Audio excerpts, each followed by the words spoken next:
Good morning সবাইকে, কেমন আছো তোমরা সবাই? আশা করি তোমরা সবাই খুব ভালো আছো আর আমিও খুব ভালো আছি। আজকে আমি অনেক দিন পর চলে এসেছি একটা ব্লগ নিয়ে।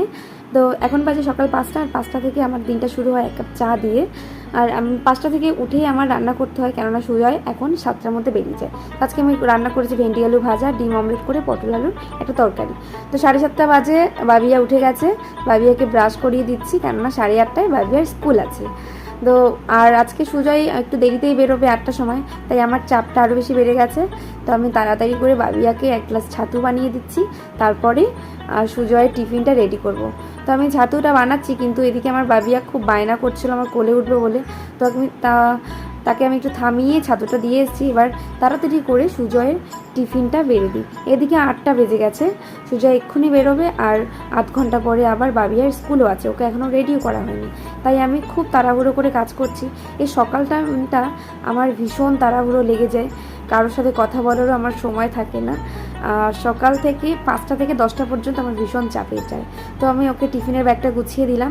এবার বাবিয়াকে স্কুলের জন্য রেডি করে দিই। এখন প্রায় 8টা পার হয়ে গেছে, তাই আমি ভীষণ তাড়াহুড়ো করছিলাম।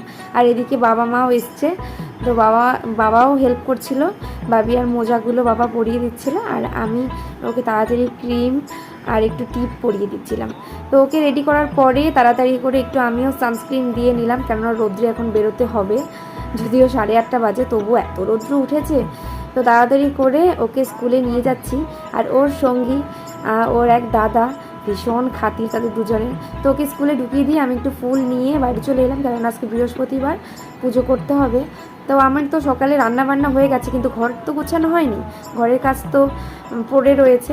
তাই আমি এসেই আগে বিছানাটা গুছিয়ে নিচ্ছি, কেননা বিছানা অগোছালো দেখলে পুরো নিজেকে কীরকম একটা যেন মনে হয়। বিছানাটা যদি গোছানো থাকে তাহলে নিজেকেই ভীষণ শান্তি মনে হয় অনেকটা কাজ এগিয়ে গেছে। তাই আমি তাড়াতাড়ি করে বিছানাটা গুছিয়ে নিচ্ছি। আর আমার হাতে 2 ঘন্টা সময় আছে, 8:30 থেকে 10:30 পর্যন্ত বাবিয়ার স্কুল। এই 2 ঘন্টার মধ্যে আমাকে সমস্ত কাজ করে নিতে হবে। তো ওকে আবার স্কুল থেকে আনতে যেতে হবে, আর ও একবার এসে গেলে আমার কাজটা হয় না ঠিকভাবে, কেননা ওর পিছনে আমাকে ছুটতে হবে, ওর পিছনে ওকে খাওয়াতে হবে, স্নান করাতে হবে, ওর পিছনে আমার পুরো সময়টা চলে যায়। ঘরের টুকিটাকি কাজ ছেড়ে স্নান করে এসে এবার পুজো দিয়ে নিচ্ছি। খুব তাড়াহুড়ো করছিলাম, 10টা বেজে গেছে, আর 10:30টায় বাবিয়ার স্কুল ছুটি। তো স্কুল থেকে বেরিয়ে ও যদি আমাকে দেখতে না পায় তাহলে তার কান্নার শেষ নেই। এমনি আজকে সকালবেলা খুব কান্নাকাটি করছিল, তবু আমি তাকে একটু বুঝিয়ে স্কুলে রেখে এসেছি। আর এদিকে ঘরে তো আছি, কিন্তু তার জন্য মনটা আমার স্কুলেই পড়ে আছে। আজকে হলো 2 দিন সবে